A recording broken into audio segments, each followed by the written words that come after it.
గురుదేవ పాహిమాం గురుదేవ రక్షమాం. వశిష్ఠరామ సంవాదం.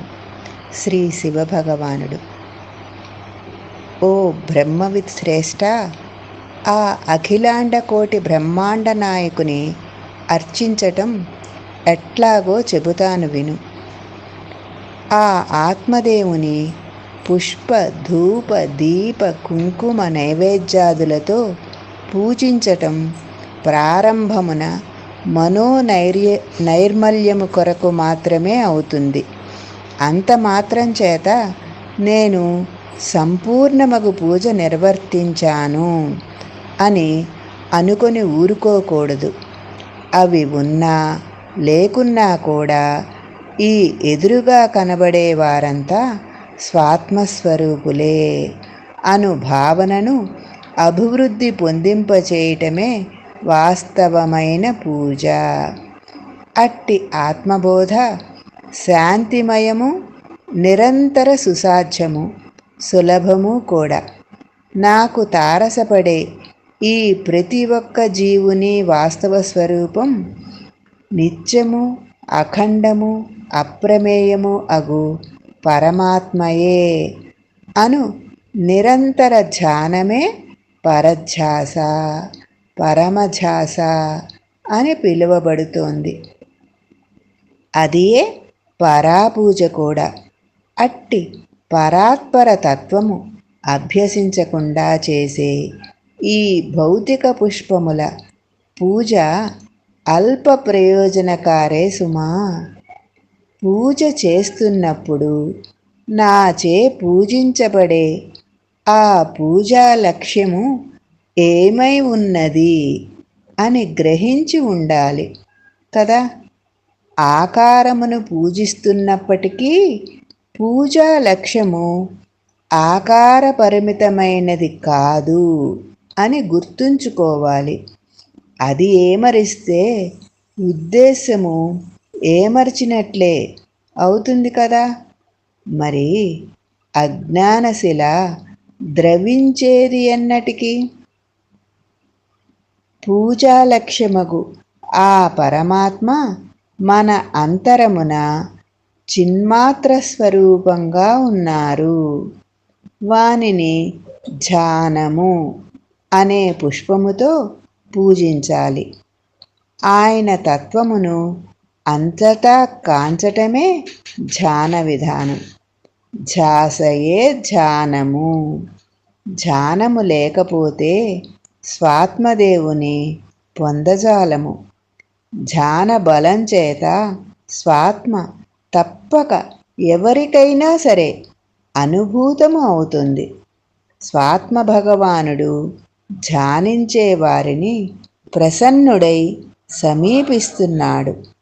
మూఢుడగువాడు కూడా 13 రెప్పపాట్ల కాలం అనగా 13 సెకండ్స్ సర్వాత్మకుని స్వస్వరూప అనుసంధానపూర్వకంగా అర్చిస్తే గోదాన ఫలం లభిస్తుంది. 100 రెప్పపాట్ల కాలం అర్చిస్తే అశ్వమేధ యజ్ఞఫలం లభించగలదు. కొన్ని నిమిషాలు సర్వభూతమైని స్వాత్మ సమర్పణ పూర్వకంగా అర్చిస్తే ఎన్నో రాజసూయ యాగాల ఫలములు లభిస్తాయి.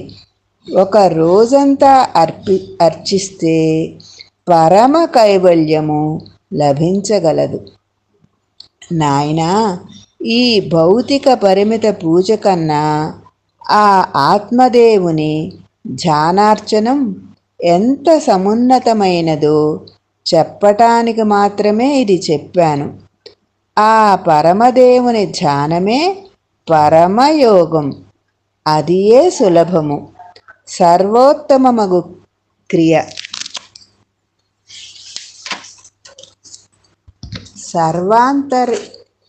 సర్వధ్యాన నిరతియే స్వాత్మదేవుని బాహ్యాభ్యంతర పూజ. ఏ మనుజుడైతే నిఖిల పాపహరము పరమ పవిత్రము అగు ఆ పూజను శాంత మనస్కుడై నిర్వర్తిస్తూ ఉంటాడో అతడు నా వలనే ముక్తుడై స్వాత్మ పదమును పొందుతాడు. ఓ మహర్షి, శ్రేష్ఠులలో అనేకులు దైనందికంగా అనుక్షణికంగా నిర్వర్తిస్తున్న ఆ ఆత్మపూజను నీవు కూడా నిర్వర్తించు. జై నిర్గుణ. జై గురుదేవా. గురుదేవ పాహిమాం గురుదేవ రక్షమాం. వశిష్ఠరామ సంవాదము. స్వాత్మాభిషేకం. శ్రీ శివభగవానుడు.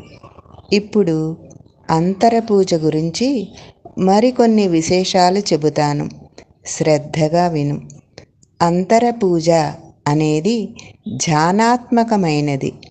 అది శయన సంచార క్రియాది సర్వ అవస్థలలో తెంపు లేకుండా నిర్వర్తించవచ్చు.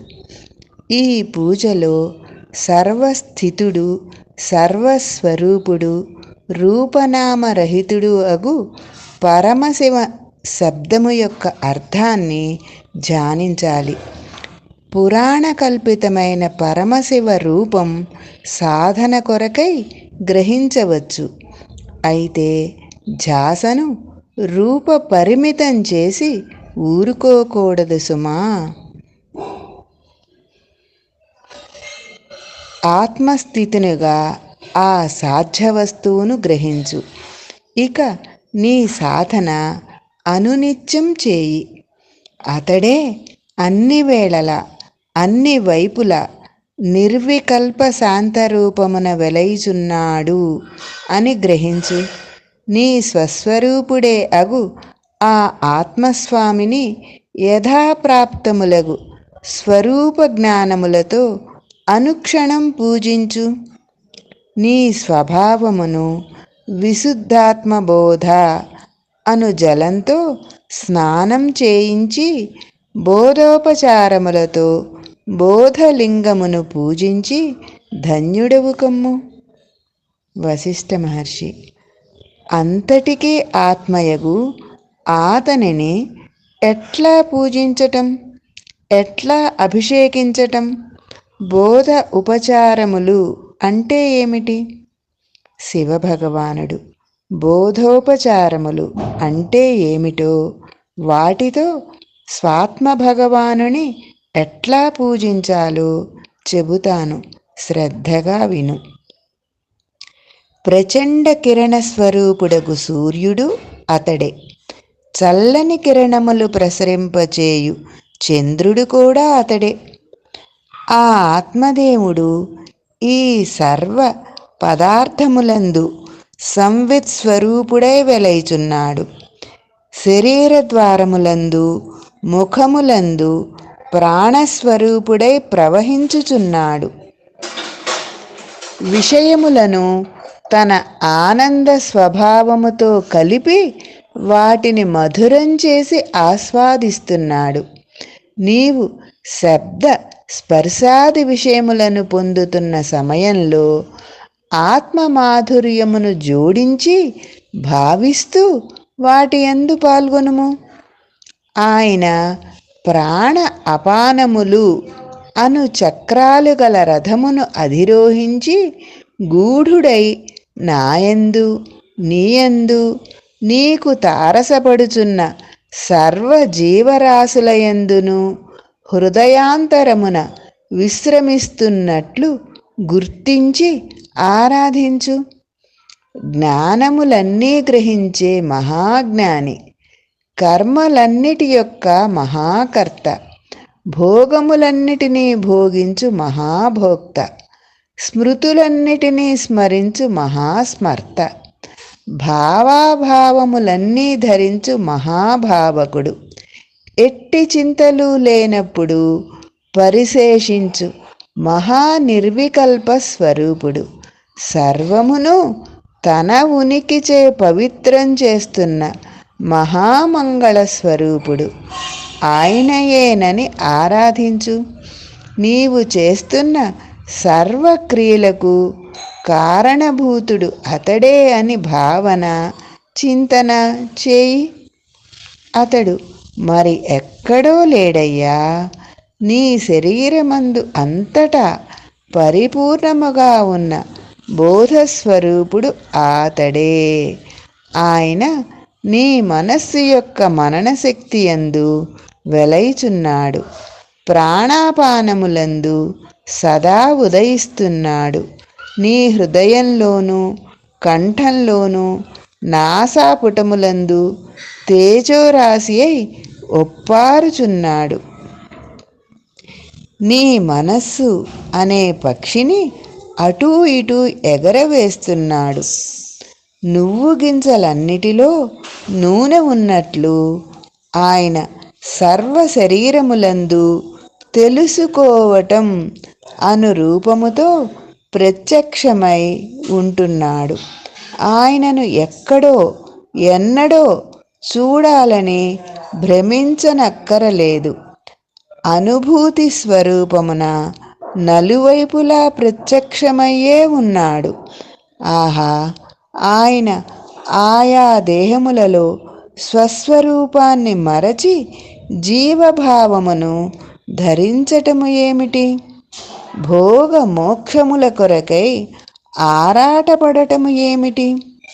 స్వయం కల్పిత మాయా ప్రతిబంధకములను కల్పించుకొనుట ఏమిటి? క్షణంలో ద్వైత భావములు పొందటము ఏమిటి? ఎంతటి చమత్కారం!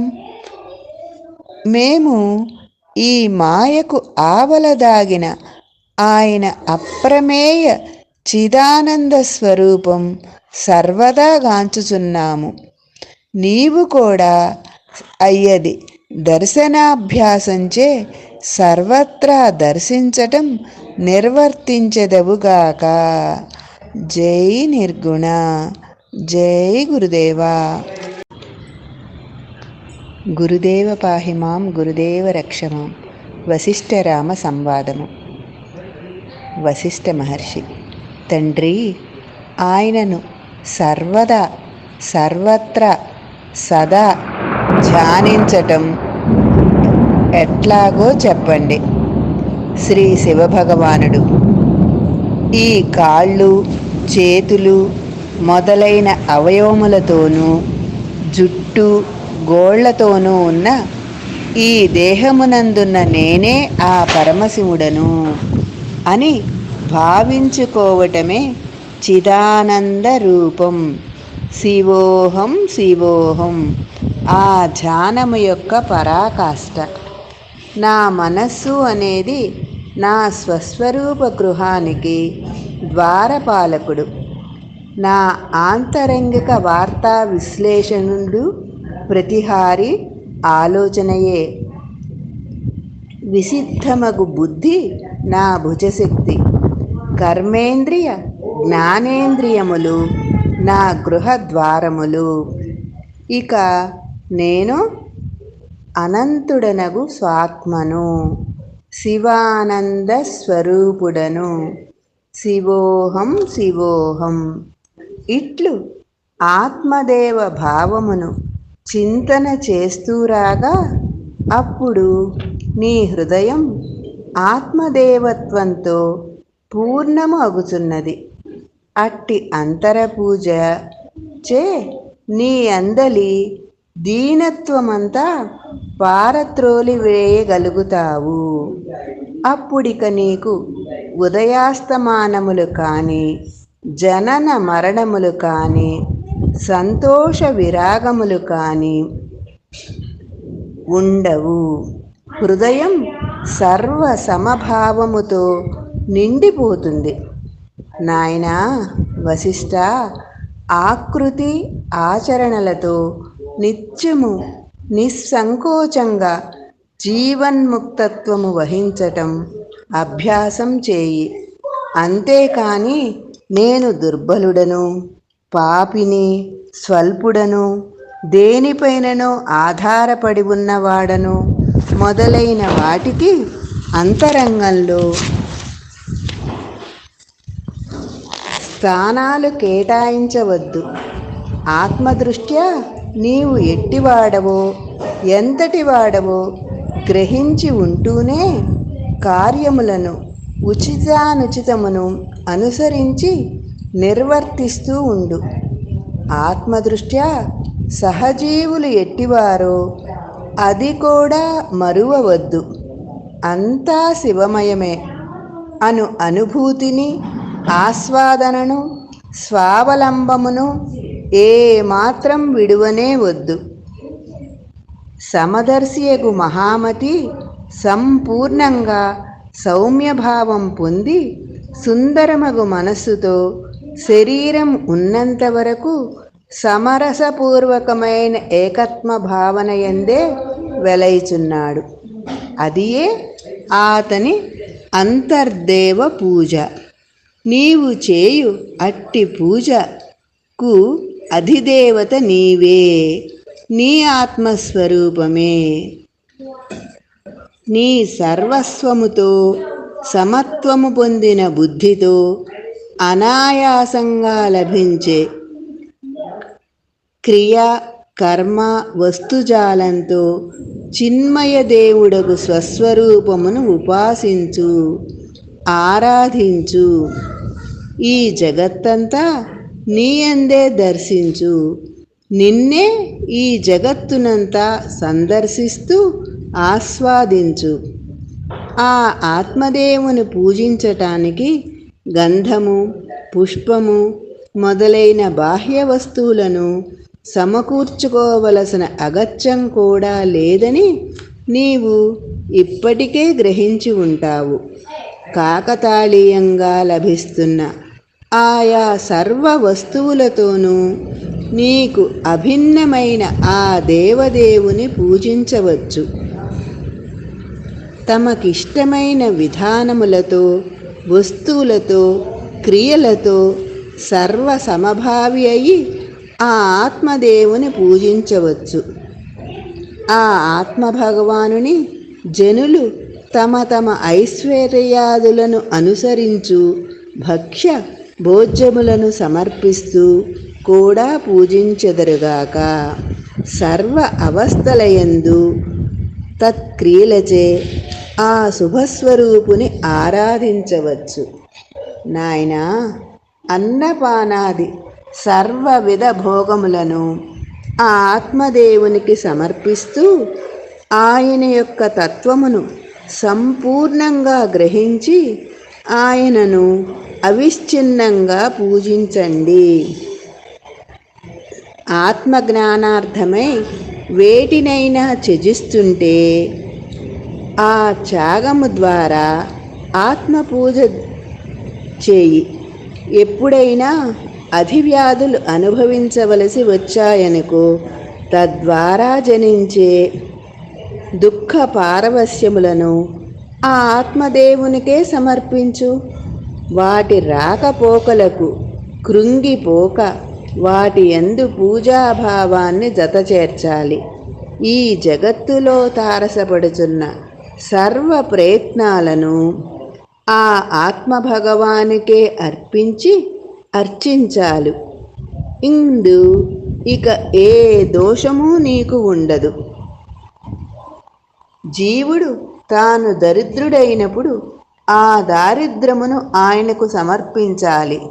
రాజైనప్పుడు రాజుగా తాను చేయవలసి ఉన్నదంతా ఆయా క్రియాపుష్పముల రూపమున స్వస్వరూపుడగు పరమాత్మను పూజించాలి.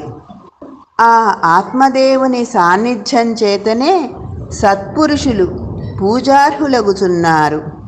ఆ సర్వాత్మ చంద్రుని వలె చల్లనిది. మాధుర్యమగు మైత్రితో సర్వ హృదయములందు వెలిగొందే ఆయనను సేవించాలి. మైత్రి, కరుణ, ఉపేక్ష, ముది, క్రోధ నిగ్రహ సామర్థ్యములు అన్నీ తన స్వరూపమైన ఆత్మధర పాదాలపై ఉంచే పుష్పాలుగా భావించబడుగాక. ఆకస్మికంగా లభించేవి,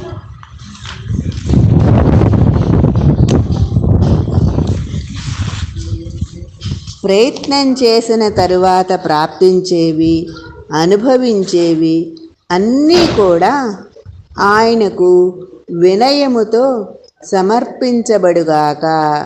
ఆ సర్వాత్మకుని పూజయే నాచే జరుగుచున్నది అను భావ అనుభవములు పొంది ఉండెదవుగాక. జై నిర్గుణ. జై గురుదేవా. గురుదేవ పాహి మాం గురుదేవ రక్షమాం. వశిష్ఠరామ సంవాదము. శ్రీ శివభగవానుడు. మహర్షి, ఆత్మదేవుని పూజలో విఘ్నులు 3 రకాల పుష్పాలను ఉపయోగిస్తూ ఉంటారు. ఒకటి, గతించిపోతున్న విషయాలను ఉపేక్షించటం. 2, లభ్యపడుతున్న విషయాలను ఉద్విగ్నరహితంగా, రాగద్వేషరహితంగా, ధర్మాధర్మ విచక్షణతో నిర్వర్తించటం. 3, ఉభయ సమయములలో నిర్వికారులై సమత్వ సమన్వితులై ఉండటం. వీటిని స్వాత్మస్వరూపుడగు శివపూజా యత్నములు అని పిలుస్తూ ఉంటారు. కాబట్టి కుమారా, సదా స్వాత్మార్చనా వ్రతం నిర్వర్తించు.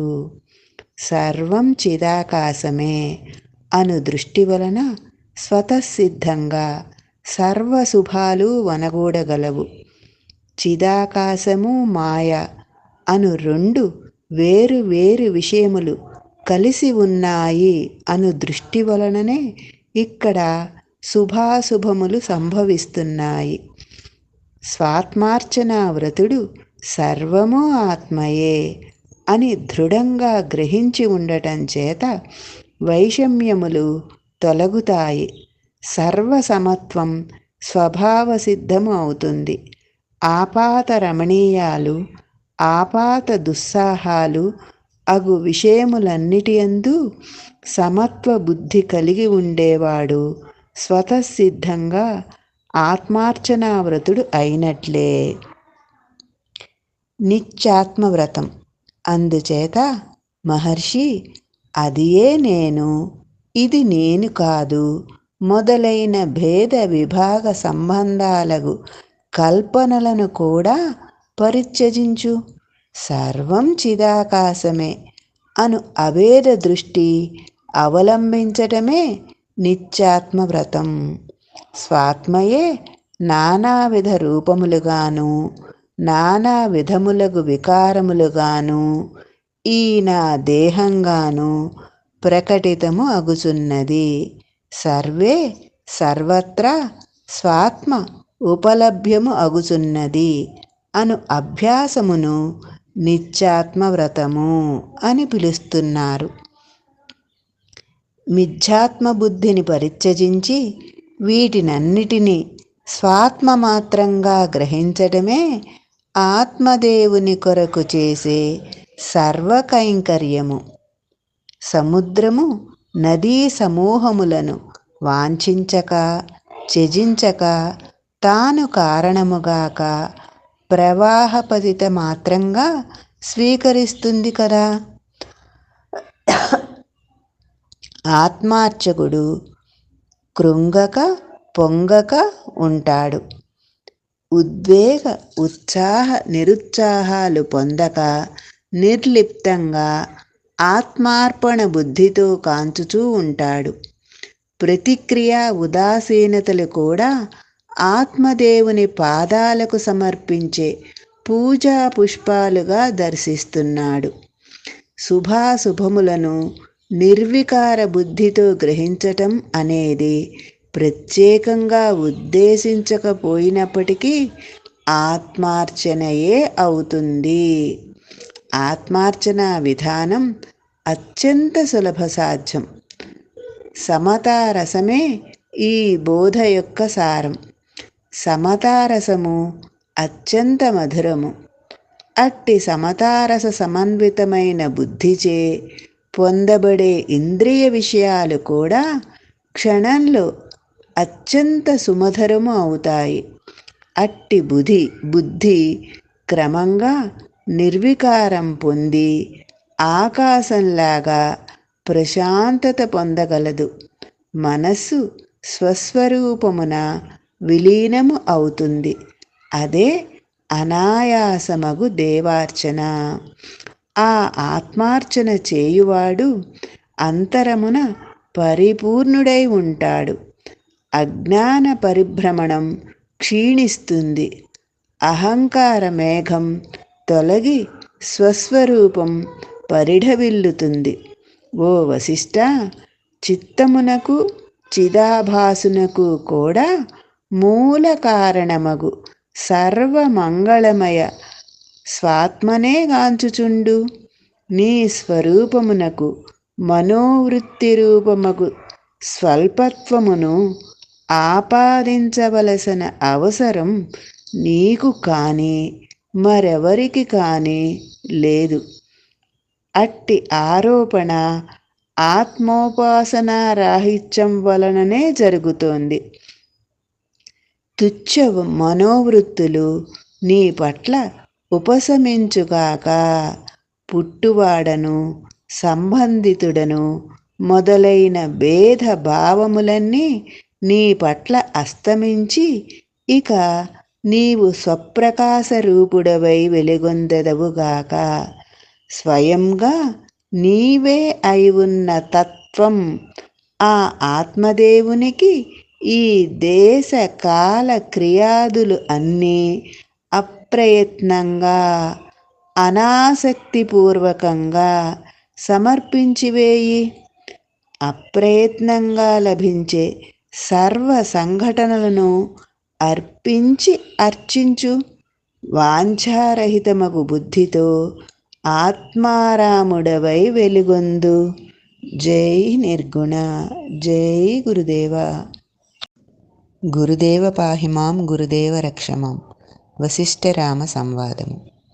వశిష్ఠ మహర్షి: స్వామి సాంబశివ, మీరు చిదాత్మశివుని పూజ గురించి చెప్పి నన్ను తరింపచేస్తున్నారు. ప్రతిమాదులు కూడా అవసరం లేని అట్టి పూజ వలన ఆత్మదేవుడు సంతసించి నా యొక్క రూపానుభూతిగా సాక్షాత్కరించగలరని ఎరుగుచున్నాను. అయితే అట్టి పూజకు ప్రయోజనము, ఫలితము ఎట్టివో మరికొంత వివరించమని నా విన్నపం. రాగద్వేషములతో కూడా ఆత్మదేవుని పూజించవచ్చని మీరు ఎలా ప్రకటిస్తున్నారు? శివభగవానుడు: నేను వర్ణిస్తున్న ఆత్మశివుని సర్వవిధ సమర్పణతో కూడిన పూజకు ప్రతిఫలం పారమార్థిక ఆనందమును, మాయాభంగమును స్వతసిద్ధమైన రీతిలో నీ స్వస్వరూపుడైన ఆత్మదేవుడు ప్రసాదిస్తారు. సర్వము ఆత్మభగవానుని చమత్కారంగా దర్శించటమే ఆత్మోపాసన. అదియే ప్రపత్తి. అనగా ఇక రాగద్వేషముల విషయమే విను. నిప్పురవ్వలు నిప్పు నుండి బహిర్గతము అయినంత మాత్రం చేత అవి నిప్పు కంటే వేరైనవి కాదు కదా. అట్లాగే రాగద్వేషములని పిలువబడుచున్నవి కూడా వాస్తవానికి ఆత్మ కంటే వేరు అయినవి కావు. నిత్యమగు స్వాత్మను నవరసాలతో కూడిన జగద్రూపముగా గ్రహించుటే ఆయన యొక్క పూజ. సుఖ భోగములను, దారిద్ర్య దీనత్వములను సమముగా చూచుటయే స్వాత్మార్చన. జాగ్రత్త మొదలుకొని స్వప్న సుషుప్తుల వరకు సర్వ అవస్థలను అలంకరించి ఉన్నదయ్యా స్వాత్మ. ఈ జగత్తు ఆ ఆత్మశివుని వలనే, ఆయన యందే ఇందలి సర్వ కళలతో సహా ప్రకాశిస్తోంది.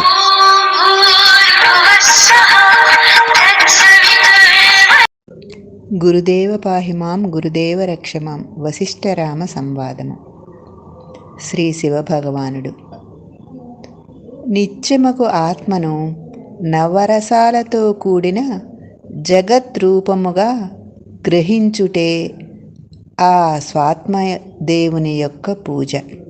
సుఖ భోగములను, దారిద్ర్య దీనత్వములను సమముగా చూచుటయే ఆత్మార్చన. ఆత్మయే జాగ్రత్త మొదలుకొని స్వప్న సుషుప్తుల వరకు సర్వ అవస్థలను అలంకరించియున్నదయ్యా. ఈ జగత్తు ఆ ఆత్మశివుని వలననే, ఆయన యందే ఇందలి సర్వ కళలతో సహా ప్రకాశిస్తోంది. నా స్వరూపము కూడా మౌన ప్రశాంత పరమ ఆనంద కళాస్వరూపమగు ఆ ఆత్మశివుడే అని గ్రహించు. స్వాత్మ యొక్క సత్తా లేకుంటే ఒక పరమాణువు కూడా ప్రకాశించజాలదు. అందుచేత ఇది అంతా ఆత్మరూపమై వెలయుచున్నది అనే విషయం నీవు ఒక్క క్షణం కూడా మరువకూడదు.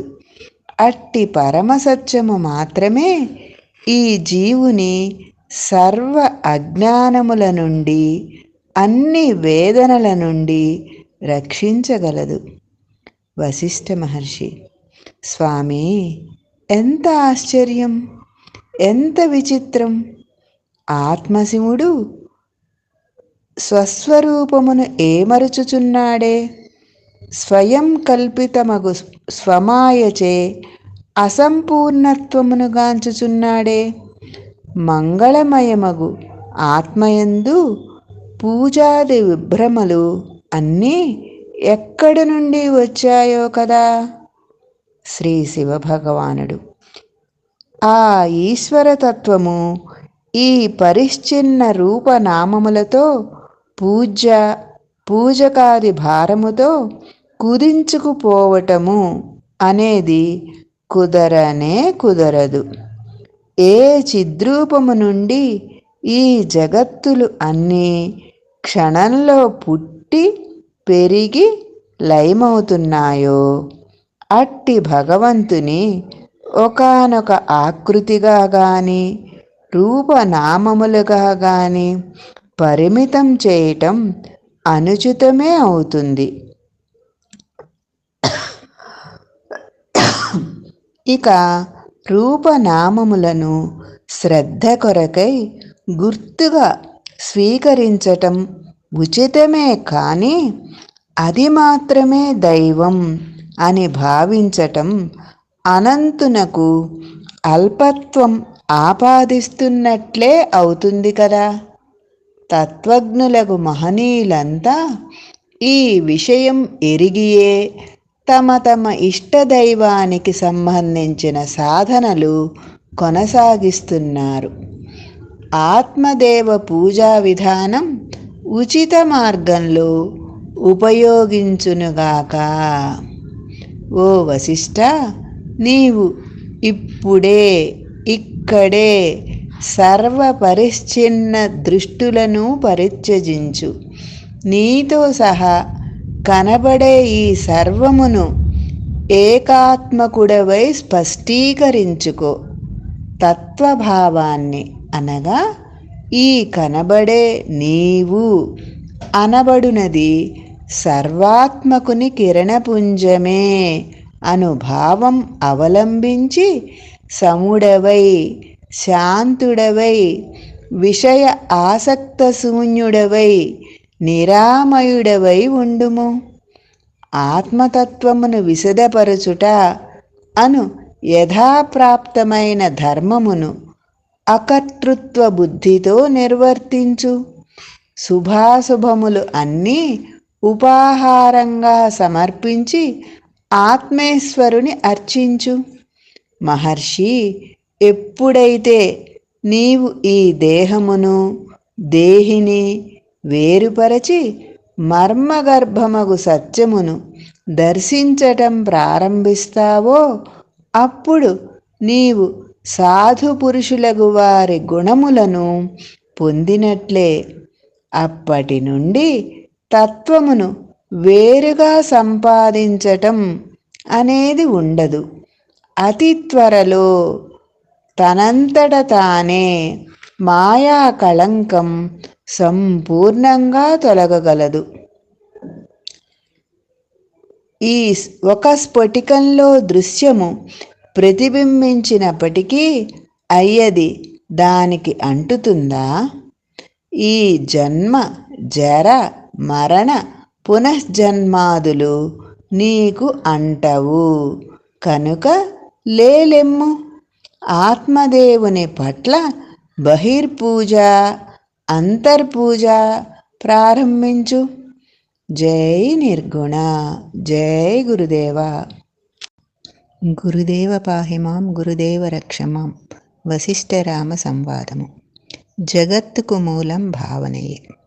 వశిష్ఠ మహర్షి: హే భక్తవశంకర, ఈ లేని జగత్తు ఎట్లా భ్రమింపచేస్తోంది? శివభగవానుడు: బిడ్డ, బ్రహ్మము, శివము, తత్వము అనేక శబ్దములచే చెప్పబడుతున్న అర్థమగు వస్తువు ఒక్కటే. అది చిత్తు అనగా ఎరుక అయి ఉన్నది.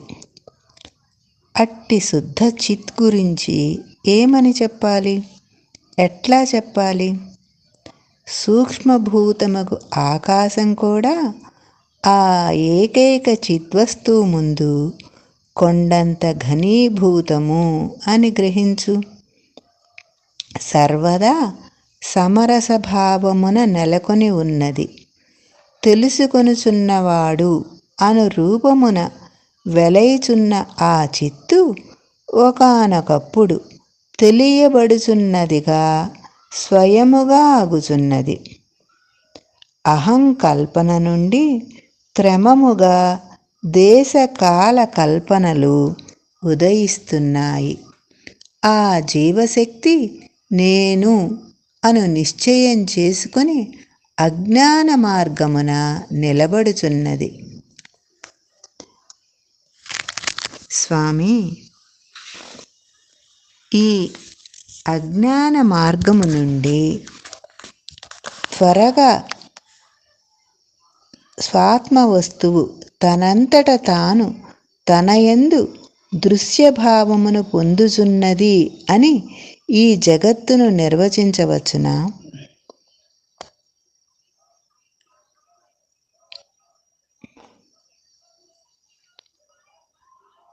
జీవునకు దుఃఖభాజకము అవుతోంది అనటంలో సందేహం లేదు. దుఃఖక్షయం అవటానికి ఉపాయాలు అత్యవసరమై ఉన్నాయి. అవి తెలుప ప్రార్థన.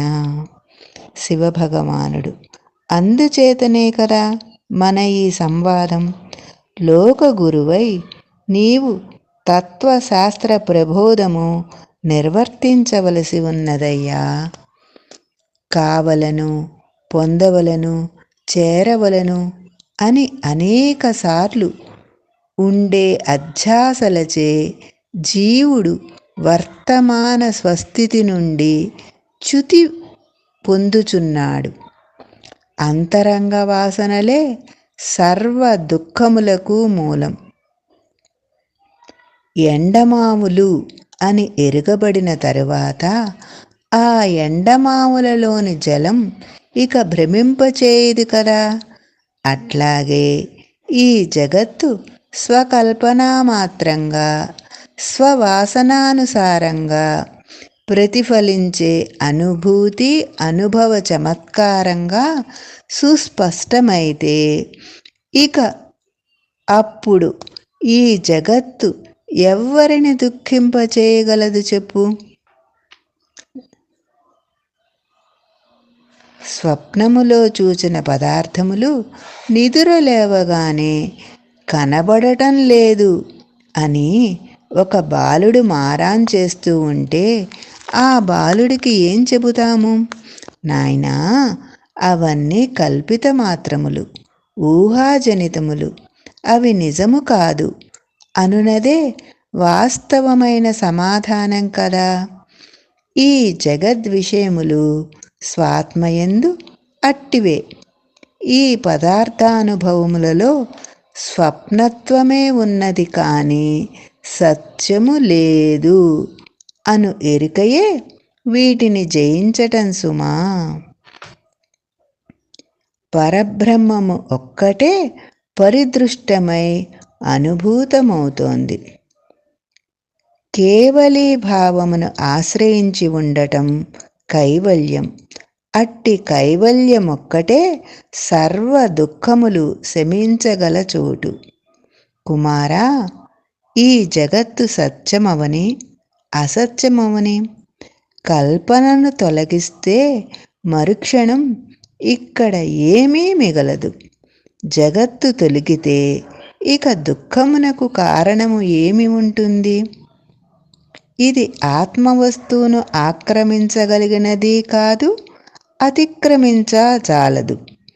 స్వకీయ కల్పనచే ఏర్పడిన భ్రమ తొలగిందా ఇక ఈ జీవునకు అక్షయమైన శాంతి లభించగలదు.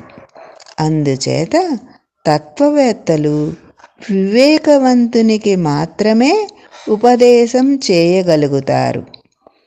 తత్వబోధ అవివేకులయందు నిష్ప్రయోజనమై వ్యర్థమై వాద ప్రతివాదనలతో ముగుస్తోంది. జై నిర్గుణ. జై గురుదేవ. గురుదేవ పాహి మాం, గురుదేవ రక్ష మాం. వశిష్ఠరామ సంవాదము. వశిష్ఠ మహర్షి: హే భగవాన్, చిదాకాశస్వరూపుడగు ఈ జీవుడు ఈ దేహస్థితిని ఎట్లు కొని తెచ్చుకుంటున్నాడు? శ్రీ శివభగవానుడు: స్వప్నంలో ఆ జీవుడు తానే అయ్యున్న పరబ్రహ్మం నుండి తనకు తానే భావనా జగత్తును కల్పించుకొని ఆ కల్పిత భావనా ప్రదేశంలో ప్రవేశించి ఆ తరువాత అనేక సంఘటనలను కాంచుచున్నాడే, అట్లాగే చిన్మయ బ్రహ్మం పరిపూర్ణుడు కదా. తన స్వరూపము ఏమిటో తానే ఏమరుచుచున్నాడు. సనాతనుడను కదా అనే అనుభవం ఏమరచి నేను నిన్న మొన్న ఈ దేహంతో పుట్టాను, దీనితోన ఏదో అగుచున్నాను, ఎటకో పోతున్నాను అని సంకుచిత భావనను స్వీకరించి ఉంటున్నాడు. పదార్థములు విశేషములు అన్నీ బూచి అను శబ్దంలాగా శూన్యమాత్రములే అయినప్పటికీ అజ్ఞాన దృష్టికి సత్యము వలె గోచరిస్తున్నాయి. జలంలోని ప్రథమ తరంగం వంటి అహంభావన నుండి తదితర జగత్తు ఏర్పడుతోంది. అదియే సృష్టి ఆది. అతడు తన సృష్టికి తానే ద్రష్ట అగుచున్నాడు. క్రీనీడ వంటి తన ద్వితీయ స్వరూపము యొక్క పరిచయంచే చిదాకాశమాత్రమగు స్వస్వరూపము యొక్క విస్మృతిచే అనంత సంసారముగా ఏర్పడుచున్నాడు. ఇక సదాత్మక దృష్టి కలవారికి ఈ సృష్టులు అన్నీ శూన్యమాత్రంగా తెలియవస్తున్నాయి. శివమునందు ఇవన్నీ వాస్తవానికి లేనే లేవు. దానియందు ఇవి స్వస్వరూపాకాశత్వమే పొందుచున్నాయి. కలలో ఒక పెద్ద కొండను చూచి ఎక్కనారంభించావనుకో, అనేక శ్రమలకు భయములకు లోను అగుచున్నావనుకో, నిదురలేవగానే ఆ కొండ, ఆ శ్రమ, ఆ భయం ఏమవుతున్నాయి? మటుమాయమై శూన్యం అవుతున్నాయి కదా. అట్లాగే అజ్ఞానం తొలగిన మరుక్షణం సృష్టులన్నీ మటుమాయమైపోతున్నాయి. అవన్నీ జనించుట లేదు, నశించుట లేదు. వశిష్ఠ మహర్షి: మరి ఇదంతా శివభగవానుడు చిరునవ్వు చిందిస్తూ చైతన్యమే తనయందు తాను సంకల్ప రూపమున ఈ విస్తార ప్రపంచ వైచిత్ర్యమును విస్తరింపచేసుకుంటోంది అని చెప్పాను కదా.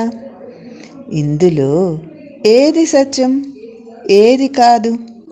వస్తువులు, వ్యక్తులు లాగానే దేశకాలములు కూడా భావన మాత్రములై భావనను ఆశ్రయించి అనుసరించి ఉంటున్నాయి.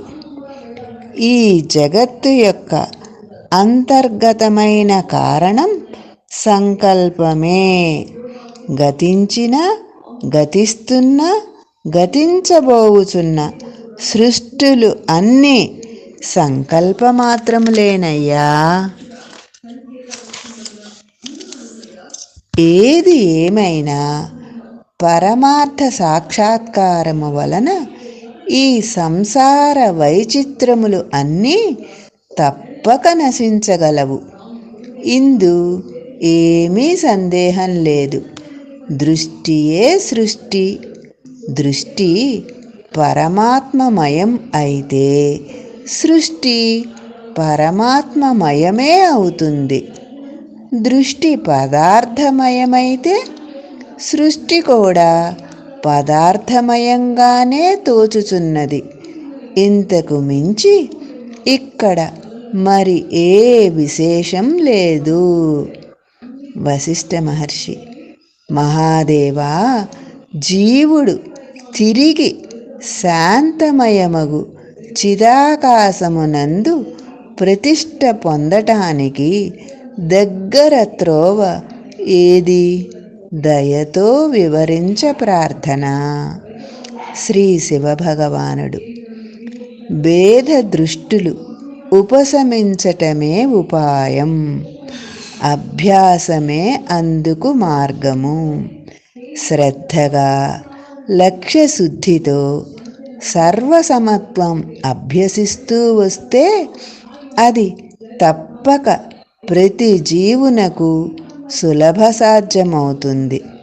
కనుక జనులు దిగులు, బద్ధకము, అశ్రద్ధ, ఆలస్యములను దూరంగా ఉంచి సాధనకు ఉపక్రమించెదరుగాక. బ్రహ్మభావనను అనుక్షణికం చేయాలి. నిమిషంలో 100వ భాగం బ్రహ్మ వ్యతిరిక్తమగు దృష్టి వైపుగా చ్యుతి పొందటం జరిగిందా, ఇక మరుక్షణం సంసారము ఉదయించగలదు. చిద్ఘన రూపమున ప్రతిష్ఠిత మగుటయే బ్రహ్మజ్ఞానము అని జ్ఞానులు ఎరిగియే ఉన్నారు. ఓ మునీశ్వరా, ఎరుగుట అను క్రియకు కర్తయగు నీవే వేదములచే చిదాకాశము అని చెప్పబడుచున్నావు. పరమాత్మని వేద ద్రష్టలచే వ్యవహరించబడుచున్నది. ప్రతి ఒక్కరి స్వస్వరూపము చిదాకాశమే. నీ దృష్టియందు దృశ్య స్వభావమగు ఈ సృష్టి సత్యము వలె ఏర్పడి ఉన్నంత వరకు నీవు చిద్వస్తువుగా చిదాకాశముగా వికసింపజాలకున్నావు. నీవు ఎప్పుడైనా సరే దృశ్యమునకు సాక్షిమాత్రుడవే కాని దృశ్యములోని ఒకానొకటివి కాదు. స్వప్నద్రష్ట స్వప్న వస్తువుల కంటే సర్వదా విశిష్టమైన వాడే కదా.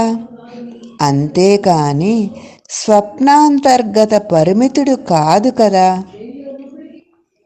ఒక చమత్కారము ఏమంటే, నిజానికి ఇది అంతా సర్వదా అనంతము నిత్యము అగు చిదాకాశానికి పుష్పమాల వలె ఉన్నది. ఈ మిథ్యా పరంపరలన్నిటికీ ప్రమాత ఆ చిదాకాశ చైతన్యమే కాని మరి ఇంకొకరెవరో కాదు.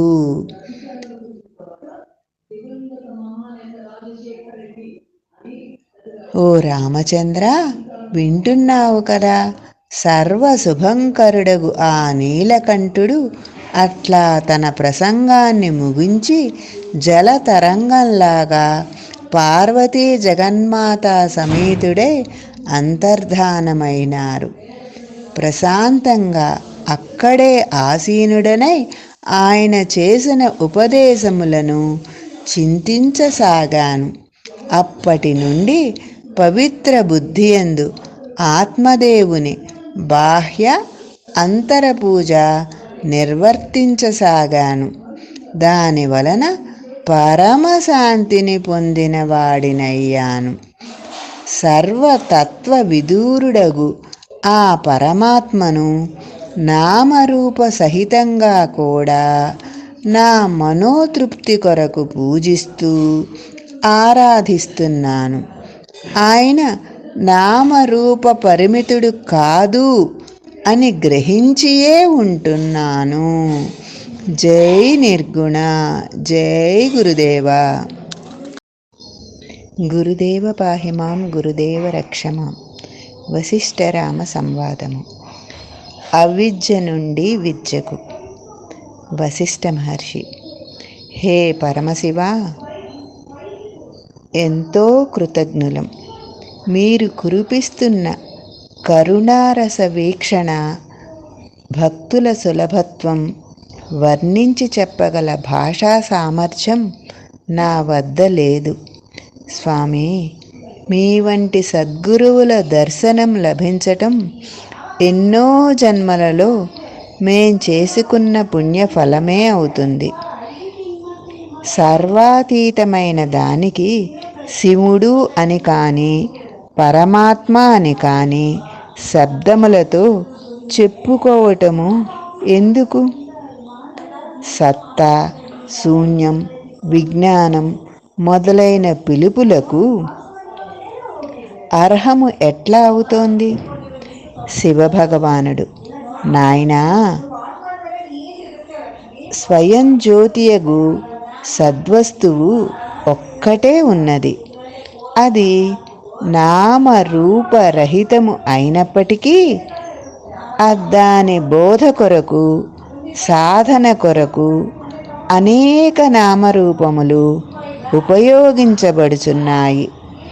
అది ఈ ఇంద్రియములకు అలభ్యమవటం చేత శూన్యము వలె కూడా తోచుచున్నది.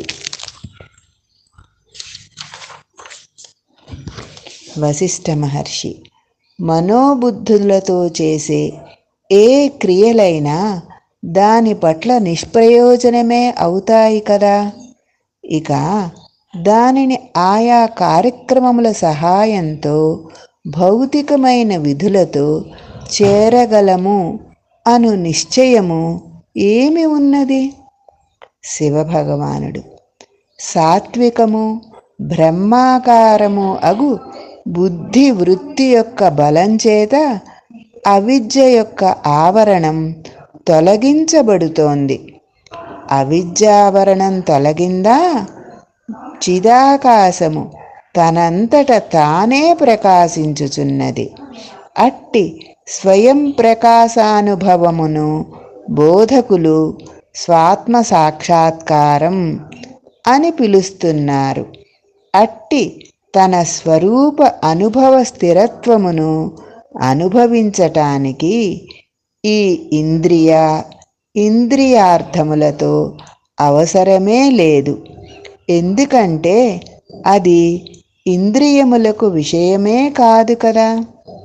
వశిష్ఠ మహర్షి: అట్టి స్వీయ స్వరూప అనుభవ స్థిరత్వమునకు క్రమమైన మార్గము ఏదైనా చెప్పి మమ్ము తరింపచేయ ప్రార్థన.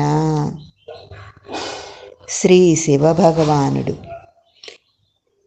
మొదట అనిర్వచనీయం అగు నా స్వరూపం ఎప్పటి నుంచో ఇంద్రియ విషయాలు అనే బురదలో నిష్కారణంగా ఇరుక్కున్నది.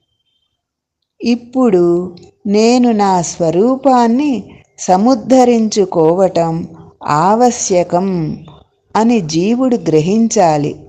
పట్టుదలతో కూడిన కార్యక్రమానికి ఉద్యుక్తుడు కావాలి. అట్టి ముక్తి పొందతలచిన వారు శమదమాదులను పెంపొందించుకోవాలి. సత్సంగము, సద్గురువులు, శాస్త్రవచనములు అను సాత్విక అవిద్యాంస సహాయంతో బ్రహ్మాకార చిత్తవృత్తులను అనుసరిస్తూ రావాలి. క్రమముగా తానే పూర్ణ చిదాకాశ స్వరూపంగా వెలయుగాక. అది మాత్రమే విద్యాంస. వశిష్ఠ మహర్షి. సత్సంగము, గురువులు, శాస్త్రము, బ్రహ్మాకార వృత్తి అవలంబించటం అనేవి కూడా అవిద్యాంసలోనివేనా? ఏమిటి? వివరముగా చెప్పండి స్వామి. శివభగవానుడు. అవును, అవి అన్నీ సాత్విక అవిద్యాంస భాగములు అని అంటున్నారు. సాధకుడు సత్సంగమును, తదనుకూలమైన చిత్తవృత్తులను ఆశ్రయిస్తూ ఆత్మస్వరూప ప్రాప్తి వరకు కొనసాగిస్తున్నాడు. బ్రహ్మము తప్ప తక్కినవి అన్నీ అవిద్యాంసములే అని గ్రహించు. చిదాకాశము అనగా తత్ప్రయత్నశీలుడగు ద్రష్టయే కదా. నీ స్వరూపానుభవ పర్యంతమే ప్రయత్నమనే దాని యొక్క అవసరం ఉంటుంది. చిర అభ్యాస ఫలంగా సౌభాగ్యవశంగా పూర్ణ బ్రహ్మాకార వృత్తి లభిస్తుంది. అవిద్య నశిస్తుంది. తనను తాను సర్వత్రా అవలోకించగలుగుతాడు. అట్టి ఐక్యతావలోకనమునే శాస్త్రములు స్వాత్మప్రాప్తి అని, మోక్షము అని, మనోవాక్ అగోచర స్వస్థితి అని, శివైక్యము అని, శివ సాన్నిధ్యము అని చెప్పుచున్నాయి. స్వాత్మయే నీ యొక్క, నా యొక్క, తదితర సర్వజీవుల యొక్క వాస్తవ స్వరూపం. చిత్రము ఏమిటి అంటే, స్వాత్మయే స్వాత్మ వలన స్వాత్మ గురించి స్వాత్మ విచారణ వనర్చుచున్నది. చివరికి తాను స్వాత్మగానే శేషించుచున్నది. అవిద్యాక్షయమే ఆత్మరూప సుస్థిరత అని నిత్యానిత్య వివేకులు స్పష్టాతి స్పష్టముగా ఎరిగియే ఉన్నారు. గురూపదేశములు, శాస్త్రపఠనం ఈ జీవుని సత్సంకల్పము వైపు మరల్చుచున్నాయి.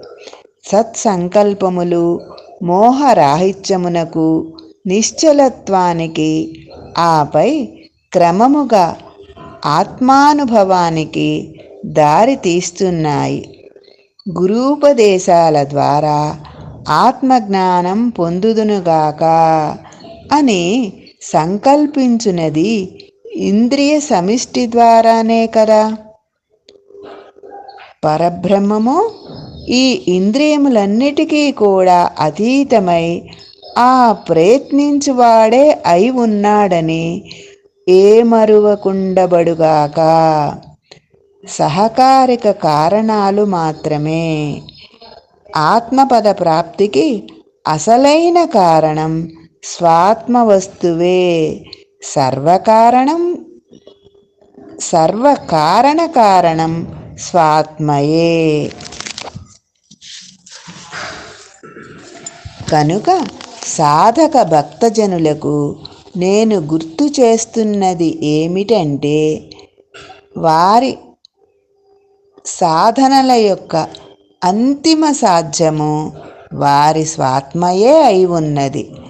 ఆత్మ సర్వదా నిత్యము, స్వయం ప్రకాశకము, అఖండము, అప్రమేయము అయి ఉన్నది. ఉదాహరణ, మెడలో వేసుకున్న గొలుసు ఒక ఇల్లాలు మరచిపోయి అయ్యో పోయింది అని గొల్లున ఏడవసాగింది. అప్పుడు ఆ పక్కింటామా, అదేమిటండి, మీ మెడలోనే ఉన్నది కదా అనగానే ఆ ఇల్లాలు మెడ తడిమి చూచుకొని గొలుసు ఇక్కడే ఉన్నదా అని మహదానందపడి ఆ ప్రక్కింటామెకు సంతోషంతో కృతజ్ఞతలు చెప్పుకున్నది. శిష్యుడు సద్గురువుకు కృతజ్ఞతలు చెప్పుకోవటం ఇటువంటిదే సుమా. స్వాత్మజ్ఞానం కూడా ప్రతి జీవుని యందు స్వతహాగా సర్వదా ఉండియే ఉన్నాయి. అయితే గురూపదేశ శాస్త్రానుకరణాదులు ఆత్మజ్ఞాన ప్రాప్తికి మహత్తరమైన సహకారం అందిస్తున్నాయి అనటంలో సందేహం లేదు. అజ్ఞాన ఆవరణ నశించిందా, అదృశ్యము అయి ఉన్న స్వాత్మ శివుడు ప్రసన్నుడై తనయందు సర్వమునందు అనుభవము అగుచున్నాడు. గురు ప్రవచనములు స్వాత్మను విశదీకరిస్తున్నాయే కాని క్రొత్తగా ప్రసాదించుటలేదు. స్వాత్మానుభవము అనేది శిష్యుని అంతరంగ అనుభవ స్థితియే కాని అది మరి ఒకరు ఎక్కడి నుండో ప్రసాదించగలిగేది కాదు. ఆత్మ స్వయముగా స్వయం బోధ వలననే గ్రహించబడుతోంది.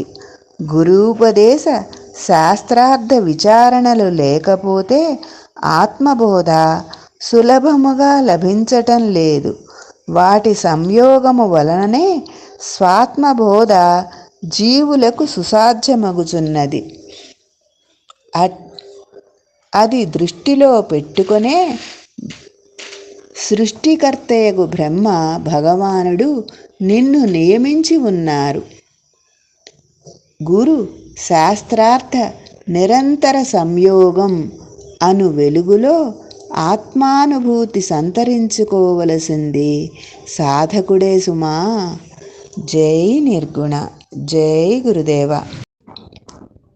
గురుదేవ పాహిమాం గురుదేవ రక్షమాం. వశిష్ఠరామ సంవాదము. అనుక్షణిక పూజాభావం.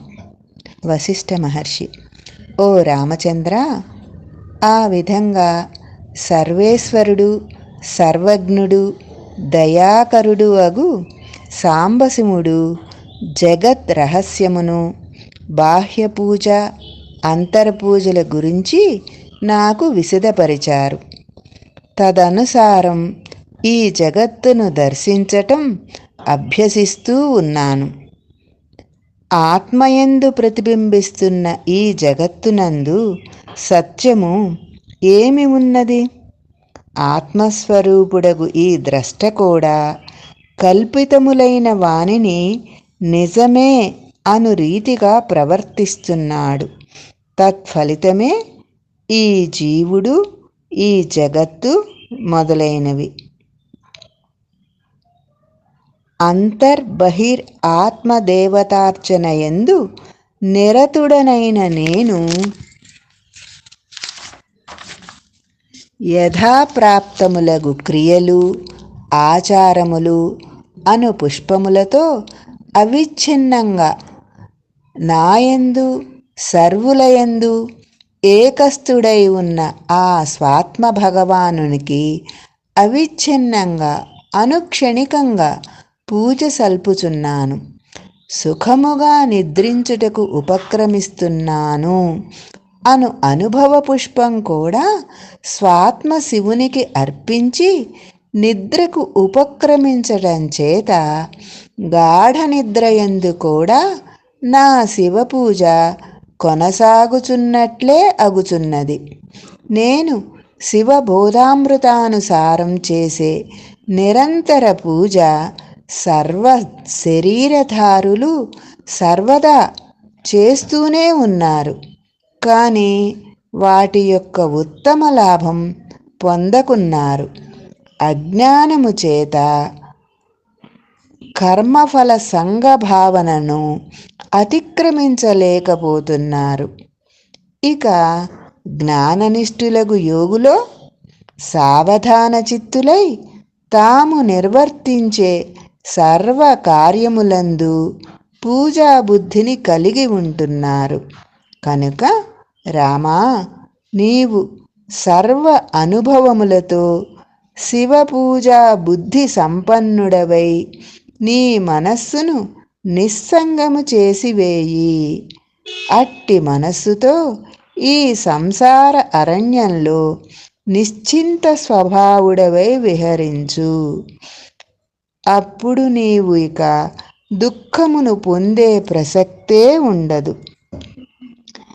పరిశీలన లేకపోవటం చేతనే ఈ ధన జన సంబంధములన్నీ ఆత్మస్వభావుడగు స్వరూపుడగు జీవుని దుఃఖితుని చేయగలుగుచున్నాయి. ఓ నిర్మలమతి, ఈ జగత్తు నీది కాదు, నీవు ఇందులో లేవు. ఈ జగత్తు అసలు ఏమీ కాదు. ఇక నీవు ఎందుకు, దేని కొరకు పరితపించాలి? ఆత్మదృష్ట్యా ఈ జగత్తంతా నేనే అను లక్ష్యార్థమును అనుసరించు. ఈ జగత్తు దృశ్యంగా చూస్తే తప్పక పరిణామాయుతమైనదే కదా. ఇక దుఃఖము ఎందుకు, శోకము ఎందుకు? నీవో మార్పు చేర్పులు ఉండనట్టి చిన్మాత్ర రూపుడవు కదా. ఈ జగత్తు స్వయం ప్రతిపత్తి లేని జడ స్వభావమైనది. కనుక ఇందులో ఆశ్రయించవలసినది ఏది, విసర్జించవలసినది ఏది? తరంగములు కూడా సముద్రమే కదా. సముద్రం తన తరంగములను వదలటము అనేది ఎక్కడా ఉండదు కదా.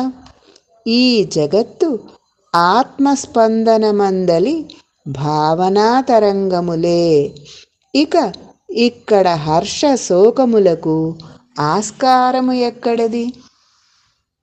అందుచేత రామచంద్ర, నీవు అనునిత్యము చిదేకత్వమును ఆశ్రయించి ఉండు. ఈ క్షణములోనే తురీయావస్థ యందు వెలయుము. బ్రహ్మముతో చిదాకాశముతో ఐక్యము స్థాపించుకొని ఉండు. నిత్యము ఉదార బుద్ధితో ఆత్మదేవార్చనము చేయుచు పరిపూర్ణమగు సముద్రము వలె వెలయుము. శ్రీరాముడు: బ్రహ్మజ్ఞ, ఇప్పుడు నా అనుమానాలు అన్నీ సంపూర్ణంగా తొలగినాయి. తెలుసుకోవలసిన దానినంతా తెలుసుకున్నాను. పరమానందం లభించింది. ఇప్పుడు నాకు ఏది జీవుడు, ఏది చిదాకాశం అనే ప్రశ్నలే లేవు. భ్రాంతి ఇప్పుడు తొలగిపోయింది. ఇది అంతా తమ అనుగ్రహం వల్లే సాధ్యపడింది. స్వాత్మస్వరూపుడనైన నేను పుట్టడం లేదు, చావటం లేదు. సర్వం చిదాకాశమయమే కదా. ఒక మహాపర్వతం ఒక చిన్న గులకరాయిని కోరుకుంటుందా? ఇక విడువలసినది ఏది, స్వీకరించవలసినది ఏది? ఇది ఉన్నది, ఇది లేదు అను శ్రమలన్నీ నశించాయి. ఇక నేను స్వర్గమును కోరను, నరకమును ద్వేషించను. మందర పర్వతంలాగా ధీరుడనై స్వాత్మయందే నిశ్చల ప్రతిష్ఠితుడనై ఉన్నాను. ఓ మునిసత్తమా, రాముడు అనే పర్వతం సంసారము అనే పిల్లగాలికి చెలించడం మానివేసి భ్రమరహితమై విశ్రాంతిని పొందుచున్నది. స్వాత్మారాముడనై చెన్నందుచున్నాను. మూఢత్వముచే మహత్తరంగా తోచే ధన జన యవ్వనాదులు ఇప్పుడు విషయ అర్హతను కోల్పోయాయి.